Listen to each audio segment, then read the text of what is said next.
आइए अब देखते हैं कि इस शारदीय नवरात्रि पर पहले दिन घट स्थापना करने की संपूर्ण विधि और शुभ समय तथा मुहूर्त कौन सा है। तो इस बार अश्विन मास के शुक्ल पक्ष की प्रतिपदा तिथि आरंभ हो रही है 21 सितंबर को मध्य रात्रि में 1:23 पर और ये तिथि समाप्त होगी 22 सितंबर को मध्य रात्रि में 2:55 पर। तो पंचांग के अनुसार घट स्थापना 22 सितंबर सोमवार को सुबह 6:09 से लेकर 8:06 के बीच में की जा सकती है। अगर इस समय अवधि के दौरान आप घट स्थापना नहीं कर सकते हैं तो आप अभिजीत मुहूर्त में भी प्रातःकालीन घट स्थापना की विधि कर सकते हैं। और इस दिन अभिजीत मुहूर्त का समय रहेगा सुबह 11:49 से लेकर 12:38 के बीच में।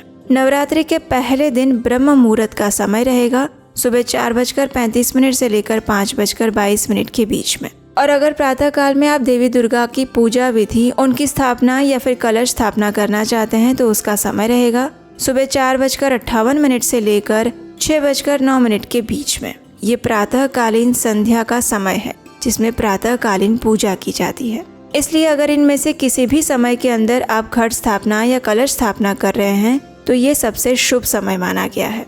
आइए अब देखते हैं कि घट स्थापना के लिए किन किन सामग्री की आवश्यकता पड़ेगी। सबसे पहले हमें आवश्यकता पड़ेगी कलश की, यानी कि घड़ा।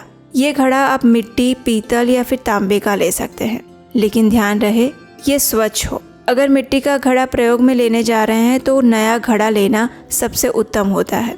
उसका पहले कभी उपयोग ना किया गया हो ऐसा घड़ा हो।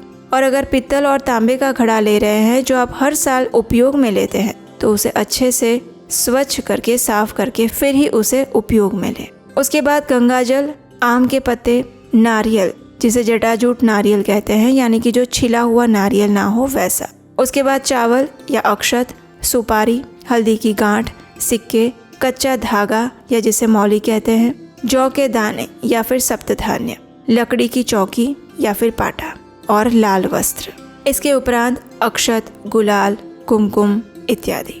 आइए अब देखते हैं घट स्थापना की विधि क्या है। तो नवरात्रि के पहले दिन पर माँ आद्या शक्ति की पूजा आराधना करने के लिए प्रथम दिवस में सबसे पहले ब्रह्म मुहूर्त में उठ जाना चाहिए। उठने के बाद अपने नित्य कर्म पूर्ण करके स्नान इत्यादि द्वारा स्वच्छ होना चाहिए और स्वच्छ वस्त्र धारण करने चाहिए। उसके बाद सबसे पहले अपने घर और मंदिर के स्थान को स्वच्छ करना चाहिए। फिर उसे गंगाजल छिड़क कर उस आसपास के स्थान को पवित्र बना लीजिए। कई घरों में कुछ लोग देवी दुर्गा की स्थापना करने से पहले गोबर से उस भूमि को लीपा जाता है। इससे वो भूमि और भी पवित्र हो जाती है। उस पर गंगाजल या गौमूत्र का भी छिड़काव किया जाता है। अगर आपके लिए ये संभव है तो कर सकते हैं, अगर नहीं कर सकते तो आप सामान्य रूप से उस स्थान को स्वच्छ कर लीजिए। उस पर गंगाजल की कुछ बूंदें छिड़क कर या गौमूत्र छिड़क कर उसे स्वच्छ बना लीजिए, पवित्र कर लीजिए। उसके बाद कलश स्थापना के लिए सबसे पहले उत्तर या पूर्व दिशा की ओर मुख करके एक आसन पर बैठ जाइए। ये आसन अगर कूशा घास का मिल रहा है तो सबसे अच्छा है, अगर नहीं है तो किसी भी स्वच्छ आसन का प्रयोग कर सकते हैं। अब सबसे पहले एक चौकी तैयार करें, उसके ऊपर स्वच्छ और शुद्ध लाल वस्त्र बिछाएं। उस पर गेहूं या चावल के दाने बिछाकर कमल या फिर कलश स्थापन का आसन तैयार करें। आप इनके द्वारा एक रंगोली भी बना सकते हैं।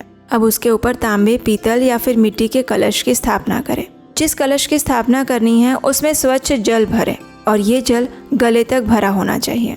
उसके बाद इस कलश के ऊपरी भाग में आम के हरे पत्ते बिछाएं और कलश के अंदर दुर्वा, सुपारी, सिक्का और हल्दी की गांठ रखें। अब कलश के ऊपर पवित्र लाल मोली बांधकर उसके ऊपर श्रीफल की स्थापना करें। उस श्रीफल को आप लाल कपड़े में लपेट कर भी रख सकते हैं और उस श्रीफल के आसपास में उसी आम के पत्ते को स्थापित करें। अब इस कलश को चौकी पर स्थापित करें। कलश के ऊपर कुमकुम से 5 या 7 तिलक करें।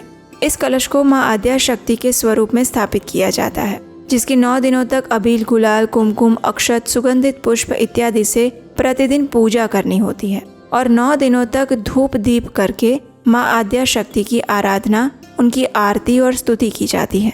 नवरात्रि के पहले दिन कलश स्थापना के साथ ही जौ भी बोए जाते हैं। कुछ लोग इसमें सप्त धान्य बोते हैं।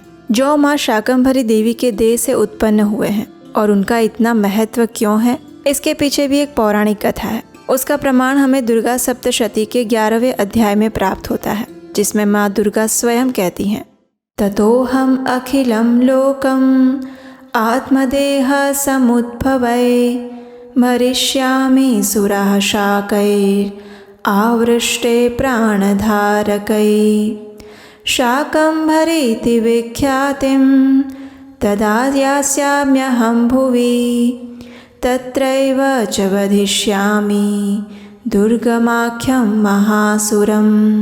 अर्थात, हे देवताओं, उस समय मैं अपने शरीर से उत्पन्न हुए शाकों द्वारा समस्त संसार का भरण पोषण करूंगी।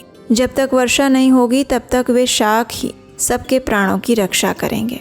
ऐसा करने के कारण पृथ्वी पर शाकंभरी के नाम से मेरी ख्याति होगी और उसी अवतार में मैं दुर्गम नामक महादैत्य का वध करूंगी। और यही कारण है कि नवरात्रि की पूजा में जौ बोए जाते हैं, उनकी पूजा की जाती है।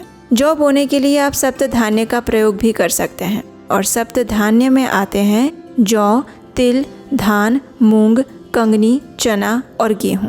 सप्त धान्य आरोपित करने के लिए सबसे पहले एक चौड़ा और खुला मिट्टी का पात्र लीजिए। उसके अलावा स्वच्छ मिट्टी की भी आपको आवश्यकता पड़ेगी और थोड़ा सा जल, और उसके साथ ही 7 भिन्न भिन्न प्रकार के अन्न के बीज, जिसे हम सप्त धान्य कहते हैं। सबसे पहले मिट्टी के बड़े पात्र को ले। ये ऐसा पात्र होना चाहिए जिसका पहले उपयोग ना किया गया हो, जो स्वच्छ हो।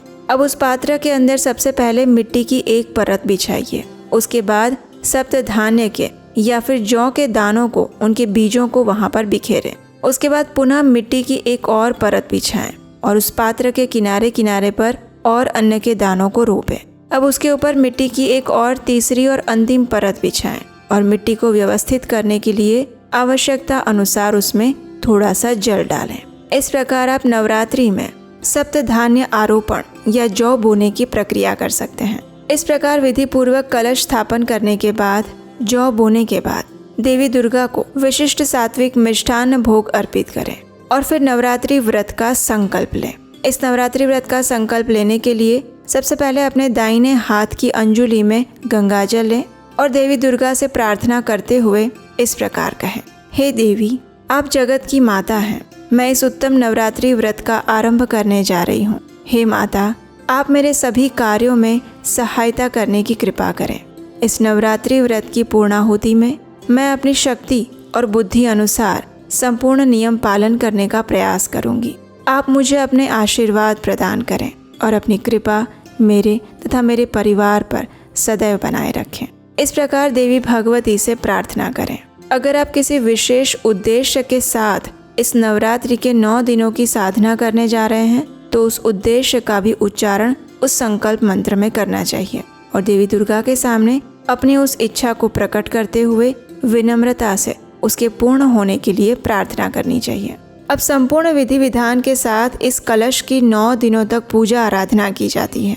नवरात्रि के 9 दिन संपूर्ण उपवास करके माँ दुर्गा का पूजन करना होता है और 9 दिनों में माता की स्तुति, आरती इत्यादि भी किए जाते हैं। आने वाली नवरात्रि पर्व की आप सबको बहुत सारी शुभकामनाएं।